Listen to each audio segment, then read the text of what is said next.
The Bennington Triangle, Vermont.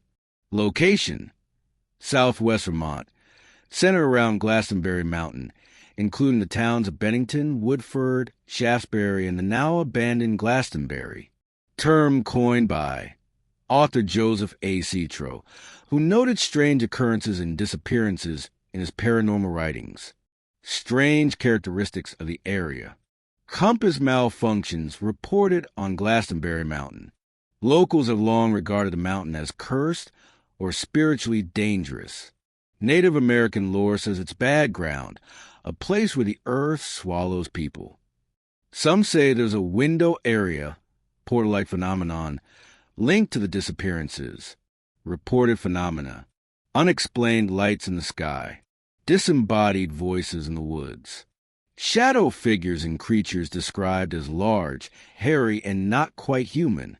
Time slips and bizarre feelings of disorientation are common among hikers. The long trail vanishing. I didn't go to Vermont chasing ghost stories. I went to get lost quietly without a headline, a kind of soft disappearance.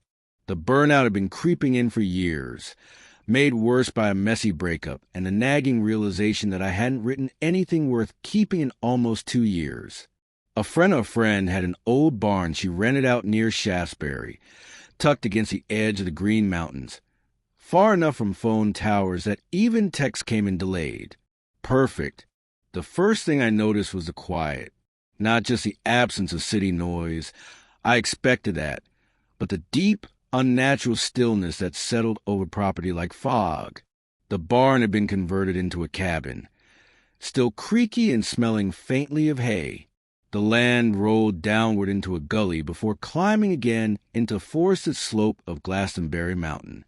When I arrived, the woman who owned the place met me in person. Her name was Evelyn. 70s, white braid down her back, moved like someone who knew every root and stone on the land by name.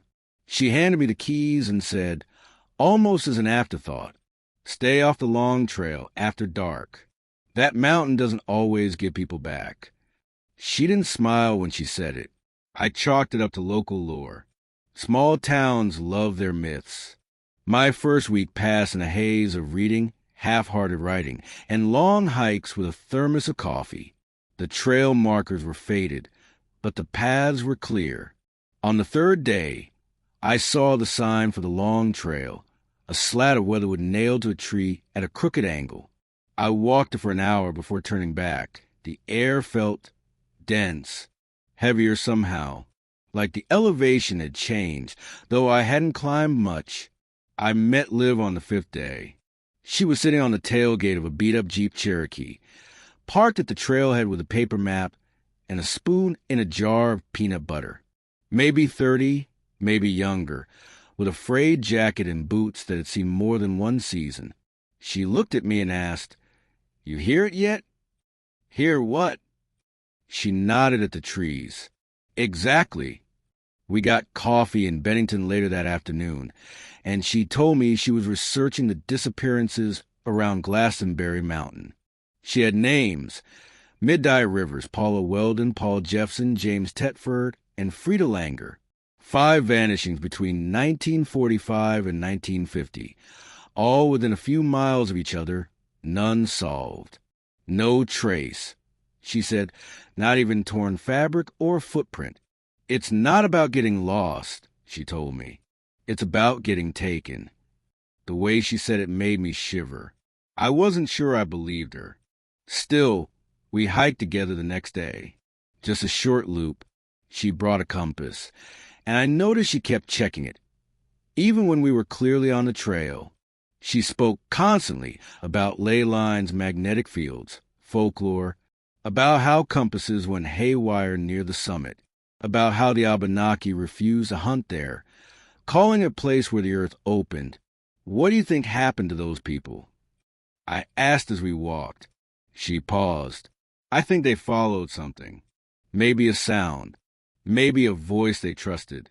And then they weren't here anymore." We made it back before sunset. She offered to show me a hot spot the next morning. I agreed. She never showed up. Her Jeep stayed at the trailhead for 4 days. I knocked on the cabin door of her listed Airbnb rental. No answer. Her host thought she had checked out early. The police took a statement. A deputy drove out, looked inside the Jeep, and said it wasn't unusual for solo hikers to spend a few days in the woods. But her pack wasn't gone. Her map was still on the dashboard. The glove box was open. No trail report was filed. Something didn't sit right. That night, the wind picked up hard. I tried to sleep, but around 1:30 a.m., I heard footsteps. Light, slow on the gravel path outside. I pulled back the curtain and saw nothing, but the trees were moving strangely, bending almost rhythmically, though the rest of the night was still. The next morning, my boots, muddy from our hike, were neatly lined up outside the front door. I hadn't left them there. They were dry. More days passed.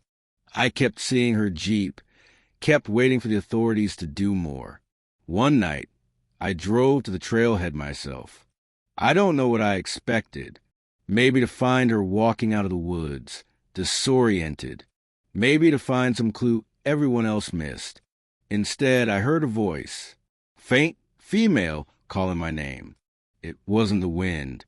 I followed it maybe 30 feet up the trail before I came to my senses. It didn't sound like Liv exactly. It sounded like someone trying to sound like Liv. I ran. Since I came home, I've been getting emails from an account that looks like hers. No message bodies, just subject lines. Wrong path. Don't trust the trail. It watches. The police finally towed her Jeep.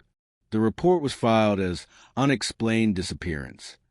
The case is still open, technically. But people stop looking in places like that after a while. The strangest thing is, I can't remember the sound of her voice anymore. I can remember her words, her expressions, the way she pointed at the trees, but not the sound. It's like it's been overwritten. The woods near Glastenbury don't feel haunted. Not in the way most people think. They feel attentive, as if something is watching, not waiting to frighten you, but waiting for you to stop paying attention. And if you do, even for a second, you might step just a little too far. And then you're somewhere else entirely.